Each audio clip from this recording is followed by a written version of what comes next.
It's May 3rd, 1957, and a young military officer is about to watch a film that was shot a few hours earlier.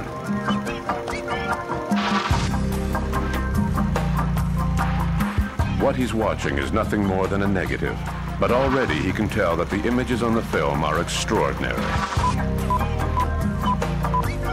The film shows an unknown disc-shaped craft landing on the ground. 6 years later, this young officer, Leroy Gordon Cooper, became a national hero when he became the last American astronaut to fly solo in a Mercury capsule. As for the film he saw, its contents still remain a state secret.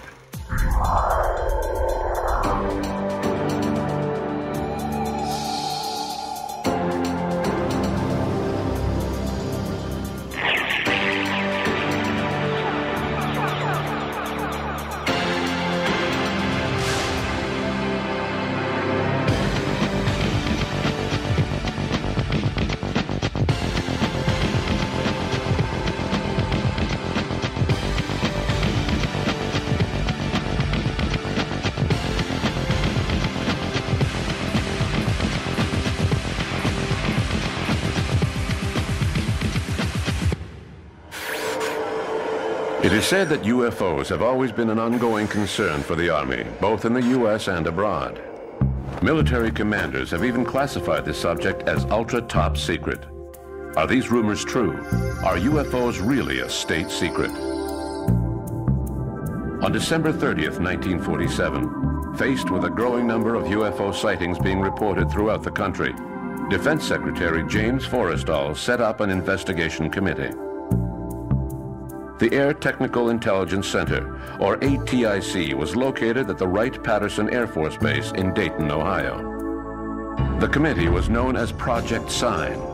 Before it even had time to determine protocol, the U.S. Air Force was faced with a crisis. On the afternoon of January 7th, 1948, barely a week after Project Sign had been created, Thomas Mantell, a pilot with the National Guard, crashed in his P-51 while pursuing a large silver-colored sphere over Kentucky. This incident was the first to be investigated by Project Sign. According to investigators, Mantell mistook Venus for an unknown craft. He was not wearing an oxygen mask, so he must have gone beyond a safe altitude, lost consciousness, and crashed to the ground. This explanation was far from convincing to military commanders. In 1952, the Mantell case was investigated by the U.S. Air Force, who concluded that the pilot had probably mistaken a skyhook balloon for a UFO. There's a significance to Mantell which is very important, I think, and that is that the Mantell case came in the 1940s just after the birth of the flying saucer phenomenon, if you like, when Kenneth Arnold had named the flying saucers. And I think it's important to recognise the power of that image that Arnold created because of what happened to Mantell, a sober, sensible, normal pilot who appears, let's say he did make a mistake, he was led on by the publicity and the hype into this new phenomenon. And it said a lot about how much of a grip this had on the American public in the 1940s. It looked like it could be a quick fad, but of course it hasn't been. But the Mantell case was one of the first deaths really associated with the subject, and huge publicity. The publicity generated by the Mantell case only added to the problems of Project Sign. The situation went from bad to worse as more and more UFOs were sighted across the country. On July 24th, 1948, two pilots with Eastern Airlines reported having seen a bright cylinder-shaped object while flying over Alabama. Apparently, they barely avoided a collision. Things were getting tense for military commanders. They ordered Project Sign to produce a report assessing the current state of the situation.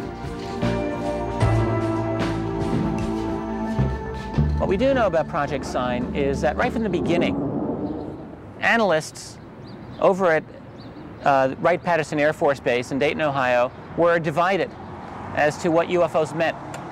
Some said, yes, I believe this is evidence of extraterrestrial, interplanetary aircraft. This was not necessarily a minority viewpoint.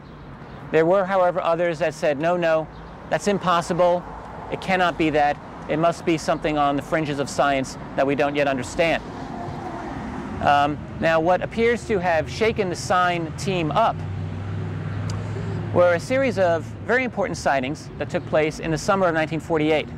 One was in the Netherlands, and a few days later in the United States, in Alabama, one took place of seemingly an identical object. In both cases, it was an object that had a very exceptional speed, was seen clearly visually by trained pilots, and did things that aircraft aren't supposed to be able to do. The science team apparently was very impressed by this and wrote what has been called the estimate of the situation. Now, we should state that no copy of the estimate has ever surfaced. I think that the evidence is good that it did exist. There are some very reputable people who have gone on the line to say, yes, I've read it, I know it's in it. Basically, the estimate was a document that the science team wrote up that said, yes, UFOs are real, we believe they're interplanetary. This was a document that landed on the desk of Air Force General Hoyt Vandenberg.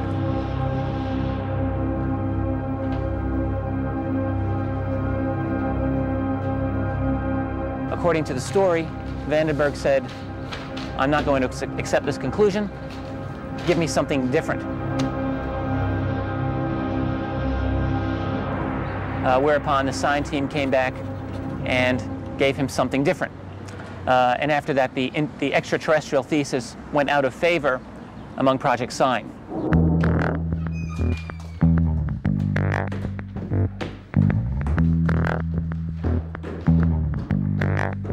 Supposedly, after rejecting the initial conclusions of the estimate of the situation, which stated that the flying saucers could be extraterrestrial in origin, General Hoyt S. Vandenberg gave the order to burn all copies of the report.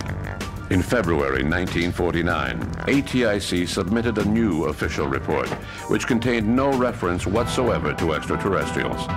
However, the document did state that 20% of the sighted objects had not been identified. The Pentagon reacted by replacing Project Sign with another group, whose job was to minimize sightings of questionable objects. This group was known as Project Grudge. The Dark Age had begun. 11 months later, an announcement was made that UFOs were nothing more than a case of mistaken identification, mass hysteria, or hoaxes. Military commanders knew better. In September 1951, after extraordinary sightings were reported over New Jersey, the U.S. Air Force revived its Project Grudge. Captain Edward Ruppelt was assigned to the project. But unlike his predecessors, Ruppelt refused to turn a blind eye to the UFO phenomenon. He demanded that thorough investigations be carried out, which led to the creation of Project Blue Book in 1952. The arrival of Captain Ruppelt held in a new wave of public interest in UFOs. It was hoped that Ruppelt would ensure that UFO investigations were impartial. Ruppelt hired a scientific advisor, Joseph Allen Hynek, an astrophysicist affiliated with Northwestern University in Illinois.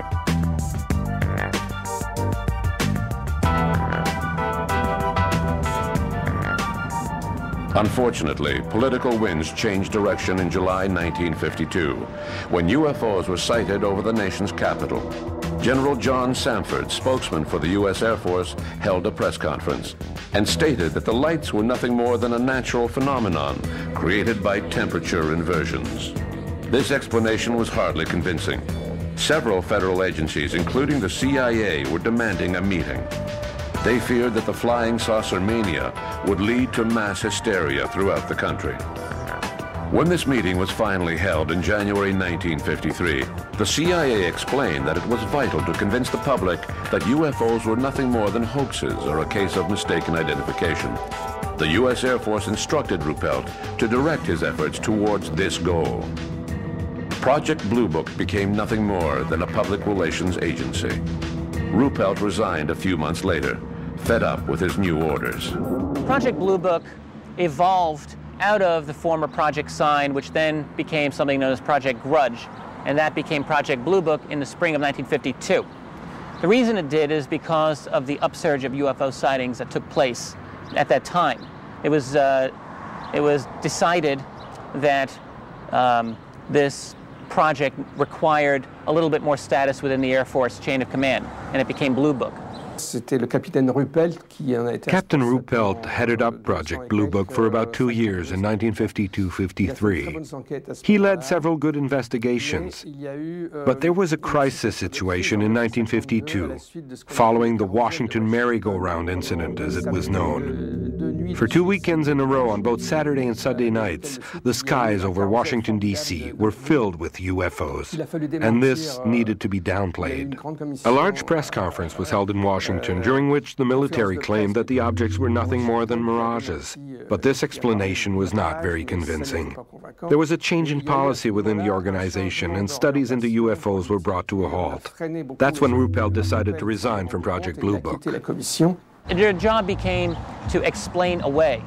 We know this because of now declassified documents that lay out the matter very clearly to the Blue Book staff, which is, you know, if you have something that is easily explainable, this is what you tell the public. If you have something that is not easily explainable, don't talk about it to the public. It was a very clear recommendation. Their job was to get the unexplained percentage to an absolute rock bottom minimum. The goal of Project Blue Book was now to find natural explanations for UFO sightings. A key player in this game was Allen Hynek, an astronomer who worked on the project for nearly 20 years until the end of the 1960s. It was basically the first official investigation into the reports of UFOs. There was no actual Blue Book, but Blue Book amounted to the code name for all the UFO reports being collected together and examined by the university, apparently independent of the government. In fact, it was more independent than the government probably intended, because Hynek was gamekeeper turned poacher. He eventually became one of the leading lights of the UFO industry, and indeed for some time he was kind of playing a double game. But it took into account mainly lights in the sky and distant objects, flying saucers if you would, but it also took in the high strangeness cases, such as the cases of entities seen in Kentucky, for example, in 1955 and so on, and it would examine several of those kind of reports. It was to some extent a cover-up. They already had determined, the CIA had already determined, that they were interested in certain aspects of the UFO phenomenon, such as how rumour circulated amongst the population and so on. So it was a study of a lot of that aspect as well. It was in effect, though, the first US government study, and it would lead on in the end to the Condom Report in 1969 in governments in due course. Up until the mid-1960s, Project Blue Book played its role as a public relations agency, downplaying UFO sightings and reassuring the public that flying saucers were nothing more than natural phenomena.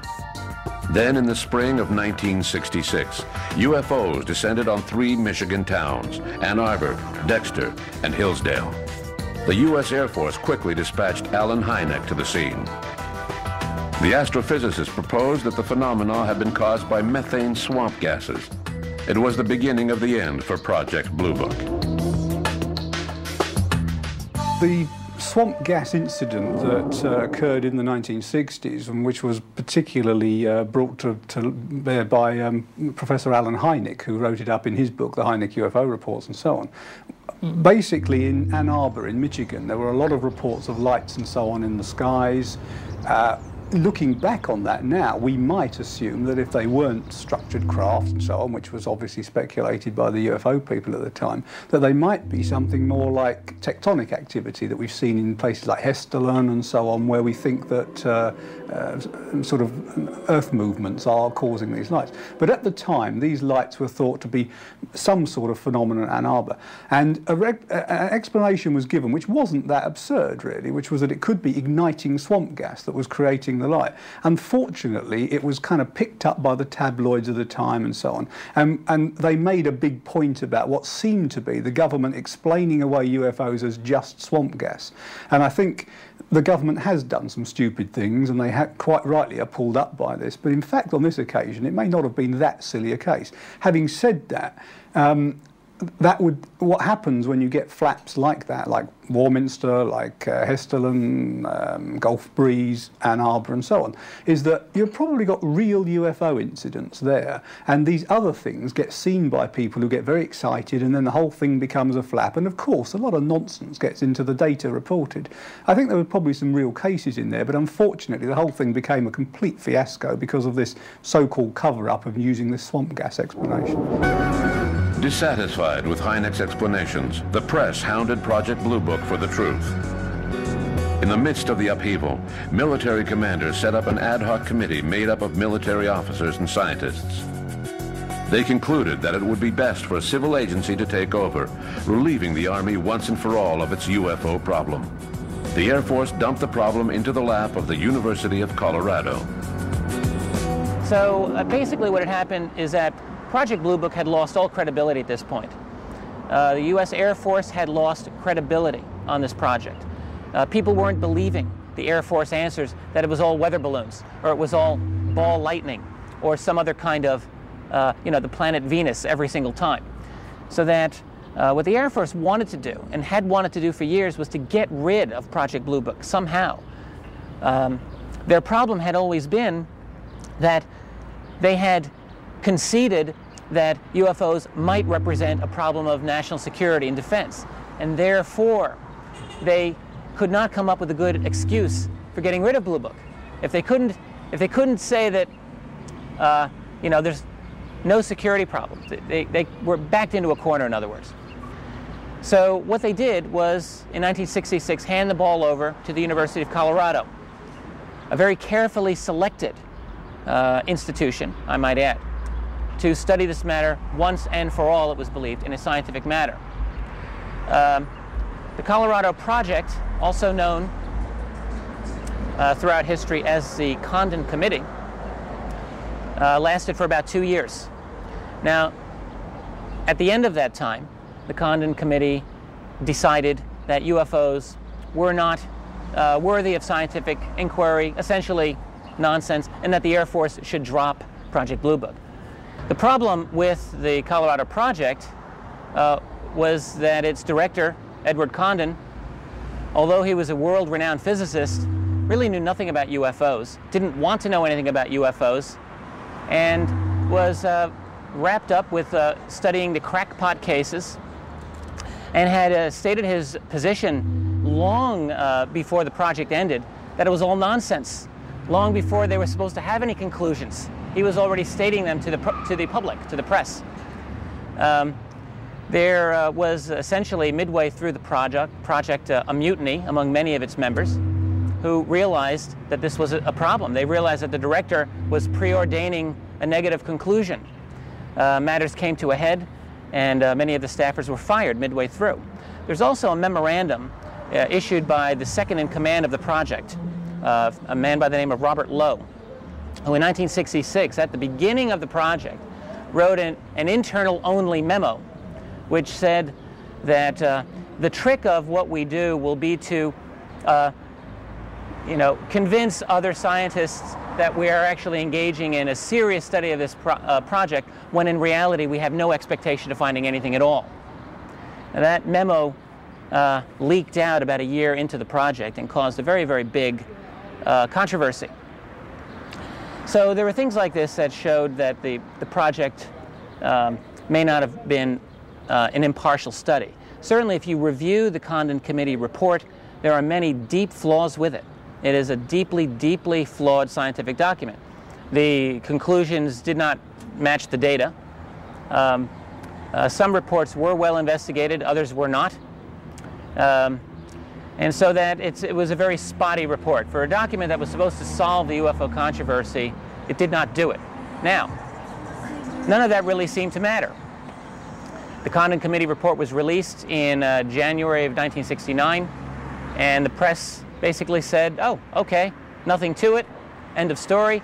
The Air Force said, thank you very much, we're done with Project Blue Book. By the end of the year, Project Blue Book had been disbanded. So in a sense, the Condon Committee was messy, but it did the job. The conclusions of Project Colorado were so incoherent that people wondered whether Dr. Condon had even bothered to read the report before drawing his own conclusions. Once the Condon report was released and Project Blue Book was disbanded, the U.S. Air Force disassociated itself with the UFO issue. Officially, that is.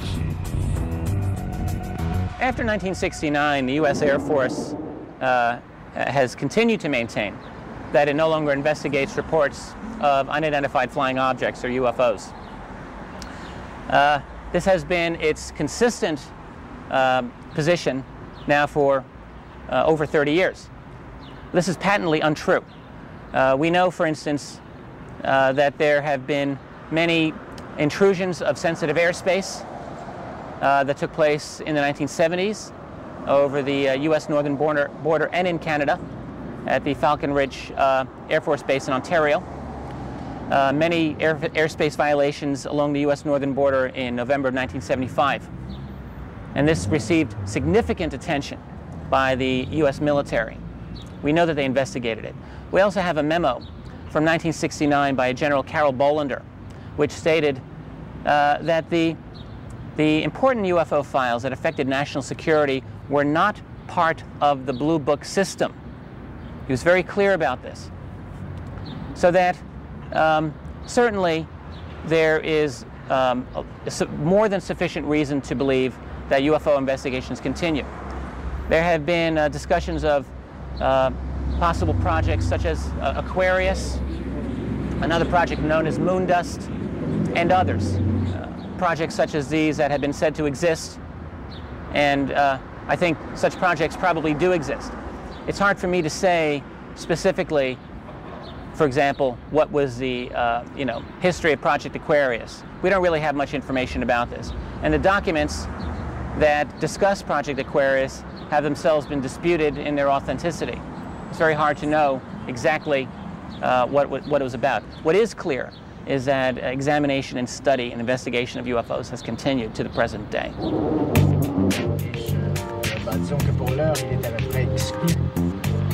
Today, the U.S. Air Force claims that all files relating to UFO sightings are available in national archives. But we have reason to believe that these archives are only the tip of the iceberg. There are a number of astronauts I know who take this very seriously. I've spoken to Dr. Edgar Mitchell, who was the 6th man to walk on the moon, Apollo 14. He's told me he is convinced that there is a cover-up and that the United States has covered up information about a lot, including Roswell, for over 50 years, and that the information is now held by a group that has spun off from the military intelligence organizations of the past. Gordon Cooper has a great interest in the subject. I've communicated with him. He has confirmed that when he was director of the Flight Test Center at Edwards Air Force Base, California, in the late 1950s, a disc actually landed. It extended tripod landing gear and landed on the dry lake bed and was filmed by his camera crew, which were filming various experimental flights at that time. He's confirmed that the disc was around 30 feet in diameter. He did not see this event, but he studied the film, and he was ordered to send it by pouch to Washington, and it hasn't been seen or heard of since. Even though more than 30 years have elapsed since Project Blue Book, chances are that the U.S. Air Force still has several UFO files locked in the vault somewhere. State secrets that will remain secret for years to come.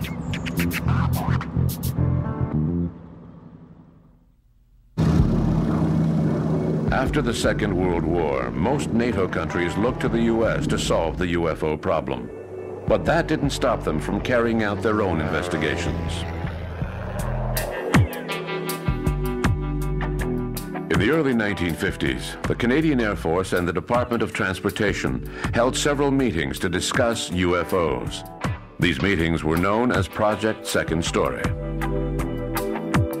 In March 1953, the committee concluded that there wasn't anything in the UFO file worth pursuing. Up until 1967, when the Canadian Army released its UFO files to national archives, the military had done only a few cursory investigations to ensure that the sightings were not a risk to national security.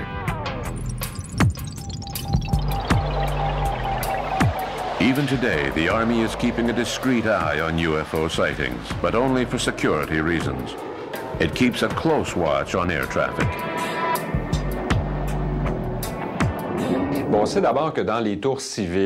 know that all civil air traffic control towers throughout the country keep a UFO sighting checklist. When an air traffic controller receives a phone call from the public or from a pilot who has seen something strange in the sky, the controller must fill out a report and send it to the 22nd in North Bay, an underground military base that monitors the entire Canadian airspace and works closely with the Cheyenne military base in Colorado.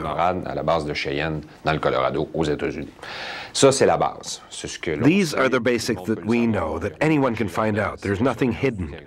It's all part of monitoring the Canadian territory. Whenever the Army detects an object flying in the Canadian airspace that refuses to identify itself and to respond to radio calls, it has strict instructions to send up fighter jets to intercept the object. In our case, these jets are CF-18As, otherwise known as Hornets, and they're usually launched from the 3rd Wing at the Bagotville military base. The Hornets' job is to intercept, identify, and accompany an aircraft such as a Russian Tupolev to the international airspace where it belongs once it responds to the call sign.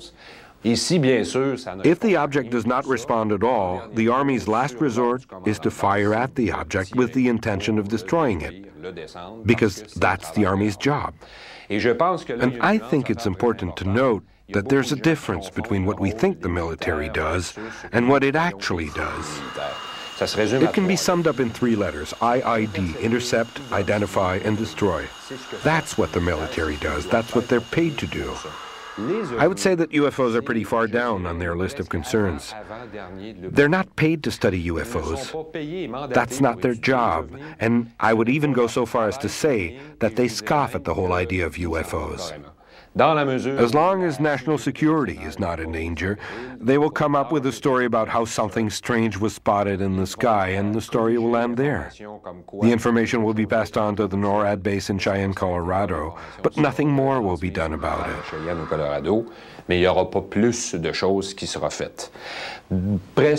Towards the end of the 1970s, all of the information was being passed on to the Hertzberg Institute in Ottawa, which would put the information together. Then the RCMP would create a file from the information gathered. This process ended around 1995-96 due to cuts by Brian Mulroney's Conservative government, and nothing has been happening since. This means that the public shouldn't expect the military to be launching any intensive investigations into the UFO phenomenon. In the Canadian history of ufology, there was one case in particular that caught the attention of the Canadian forces. A strange flying machine was spotted by prospector Stephen Michalak near Falcon Lake, Manitoba in 1967. Stephen Michalak was an engineer, a very humble man, an immigrant from Poland from the time of the war. And in 1967, he was doing some amateur prospecting in a very remote area of Manitoba, not too remote to be completely inaccessible. In fact, just a matter of miles away from a very busy highway, but yet off the beaten track.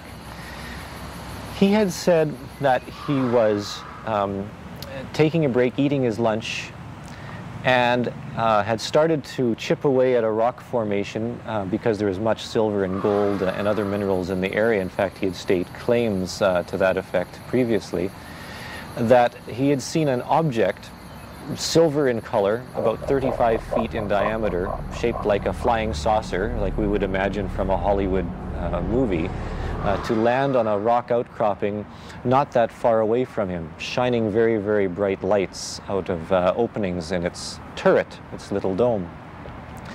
After a while, a little door opened in the side of it, and he could see light coming from that too. What is interesting is that he had not conceived that this was a spacecraft from outer space. He thought immediately that this must have been some sort of American flying vehicle that was top secret and had broken down, and they had to make repairs so that nobody would see. So he walked up to the craft a little ways away and shouted out, "Hey, Yankee boys, what's the matter? Your secret aircraft broke down? I'll give you a hand fixing it." What had happened was, previous to him saying this, he had heard some voices coming out of this opening, thinking that they were humans, perhaps. As soon as he called out to them, the voices stopped.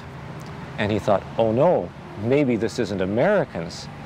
So he called out in Russian, because he was fluent in a number of languages, asking the same thing. Still no response. He tried German and his native tongue Polish as well. He walked up to the doorway, put his hand, his gloved hand, he had rubberized gloves for dealing with rock chips, on the side of the craft, still thinking it was some sort of secret aircraft, and had to pull away because the gloves melted, because the heat was so intense on the outside of this vehicle. The door shut like a camera iris, woof, woof, woof, like this. And the whole object rose up slightly and began to turn so that there was an exhaust vent, like a radiator grill, in front of him. And a blast of hot gas hit him in the chest, and the object took off. The blast of hot gas was hot enough that it actually set his clothes on fire, and he quickly struggled to take off the clothes, throw them onto the ground, and beat them out with some grass and some leaves and stomp on them. But he started feeling very, very dizzy and nauseous, and he was in pain. He did receive second and third degree burns. He managed to walk out of the bush to where he was staying at a small motel a few miles away, and decided that he would go back into Winnipeg seeking some medical help. He arrived in Winnipeg a few hours later and had called his family to meet him at the hospital because he told them he had been burned by an aircraft. The doctors at the hospital in Winnipeg treated him for the burns and didn't know what to make of some of his other effects. He was dizzy, he was vomiting, he was very much out of sorts. Only later did he actually explain to his family what had happened, and he thought that because this was some sort of secret aircraft and perhaps it wasn't a Canadian or American craft, that it was some other device, that he should tell authorities about this. So he contacted one of the newspapers in Winnipeg and told a reporter about his experience. And when the reporter heard the fantastic story, it broke all across Canada, in fact around the world, and it became one of the most intensely investigated reports in all of North America. At first, the authorities turned over the investigation to Sergeant Paul Biskey of the Canadian Air Force. His report was filled with contradictions. Biskey recognized that Michalak was honest, yet he remained convinced that the whole thing was nothing more than a hoax or a hallucination. Biskey was very much against the notion of flying saucers. In fact, he, in an interesting letter which we have found on file, described how he was going to get Mr. Michalak drunk at a bar to try and loosen his lips to come forth with the truth about what happened. He was looking for any explanation, any reason why what Michalak had said really didn't occur, and I believe was a detriment to the investigation. Perhaps dedicated, but he was so convinced that the case could not have occurred that perhaps he went a little bit overboard in his evaluation. Biskey's conclusions were not accepted unanimously by the authorities, especially since radioactive ground samples were taken from the site. I actually grew up very close to where Mr. Michalak lived. In fact, as a child, I played with one of his sons. And I remember his son telling me one time that his father had been burned and was very, very sick, and I didn't think anything of it at the time. But later on, as I continued my connection and relationship with the family, I became interested in the UFOs and flying saucers and asked more questions about what had happened, and he showed me the burns on his legs and what was left on his body at that time, some of the material that had been left, and told me of this fantastic story. So on the one hand, we have a fantastic story, but it is backed up by some physical evidence, some material on the ground, the evidence of the burns on his body, plus the astounding testimony and expert testimony of some of the investigators. So I suppose, depending on who you talk to, it's either one of the best cases ever on record of a person encountering a flying saucer and being burned by it, physically injured, or an elaborate hoax. And if it is an elaborate hoax, it is surely one of the most profound ever on record with the most incredible evidence.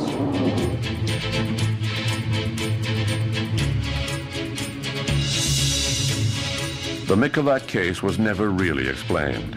Even today, 35 years later, part of the Michalak file is still inaccessible, classified as a state secret by National Defense.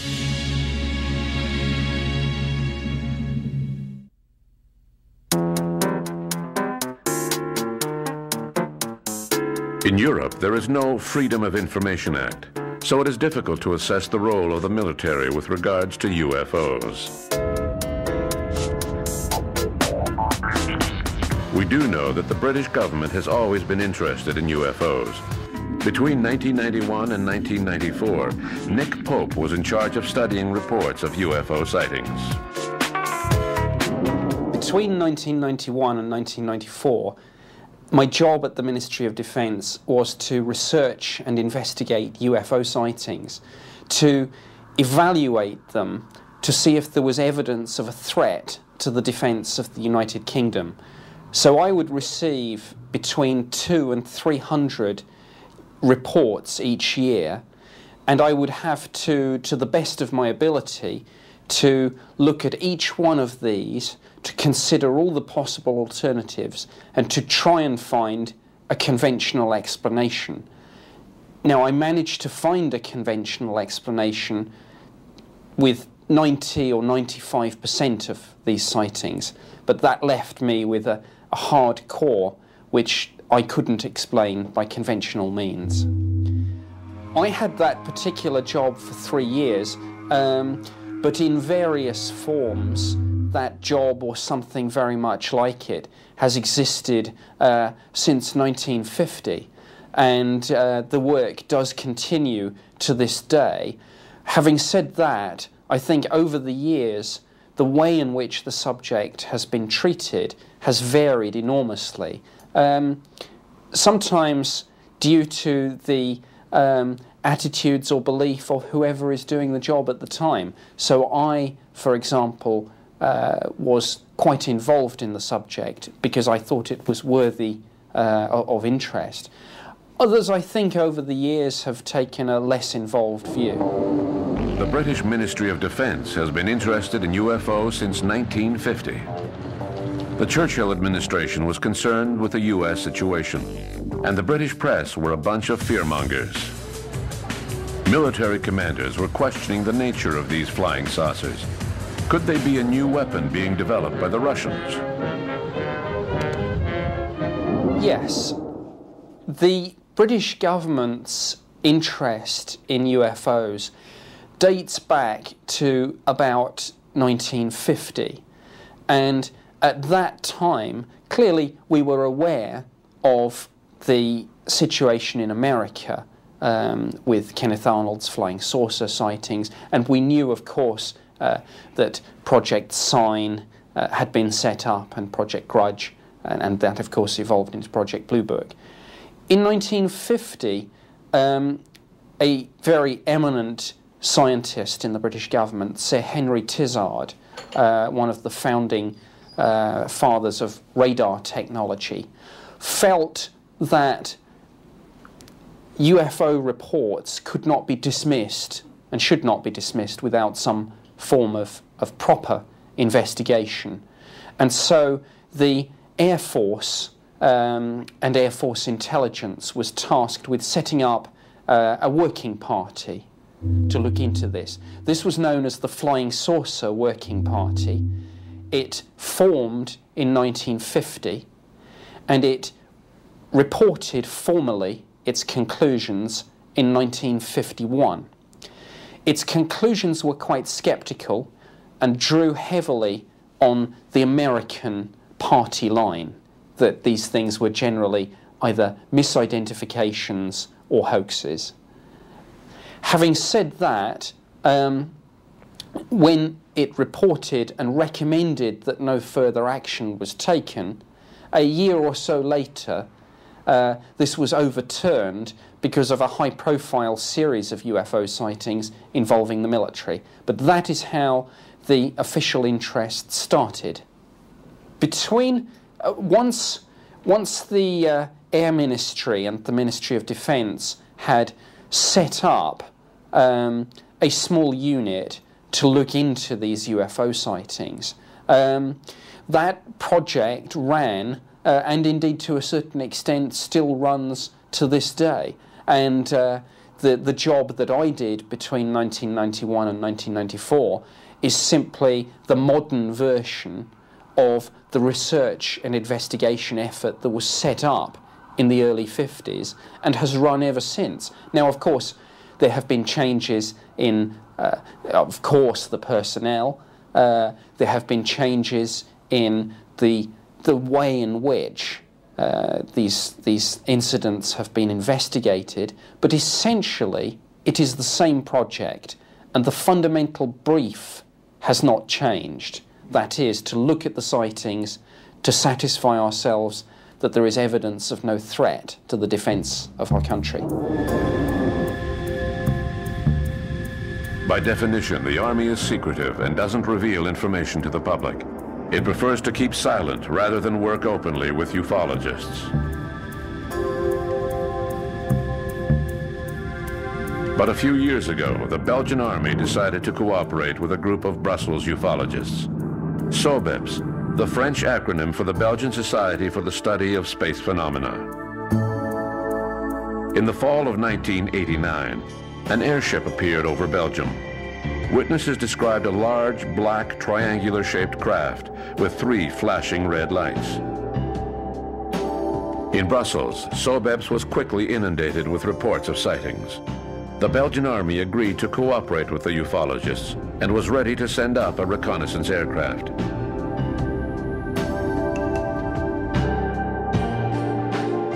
On March 30th, 1990, a triangle was detected on radar screens at Semmerzak Station. Just after midnight, 2 F-16 fighter jets were sent up to pursue the object. One of the F-16s had the UFO on its radar screen, but the other aircraft was flying without radar. The unidentified object took off at speeds that no human could withstand. A few days later, Colonel Wilfred de Bruer, head of the Air Force, presented radar images to the press. They were quite astounding. The images showed that the spacecraft had accelerated at a speed of 30 to 40 Gs. At the same time, Colonel de Bruer rejected any possibility that the UFO could be some sort of secret prototype. The Belgian wave of sightings lasted until 1994. Now, 10 years later, they have yet to come up with a concrete explanation for all of the sightings reported. What's important to remember is not so much the sightings themselves, but rather the open dialogue that took place between a group of ufologists and the National Army. This joint effort was much more important than you may think. To carry out a thorough investigation, researchers need to know all of the data, and the best reports are often found in military files, because they are written by experienced pilots, and they are supported by physical evidence such as radar echoes. These files are rarely released to civilian researchers, the Army claiming that they must remain confidential for security reasons. Ideally, state agencies would be set up throughout the world, managed by an international body such as the UN. But the world is not ready for such an organization just yet. Towards the end of the 1970s, several meetings were held at the UN to discuss UFOs. Among those who attended were Professor Hynek, former advisor to the U.S. Air Force, astronaut Gordon Cooper, and several other key figures. The meetings were presided by Kurt Waldheim, who was Secretary General at the time. The idea was to hold an international debate on UFOs. Unfortunately, the meetings were short-lived, since an American diplomat threatened to complain to the Senate that American funds to the UN were being used to study UFOs. Proof that before God, we are all equally wise and equally foolish.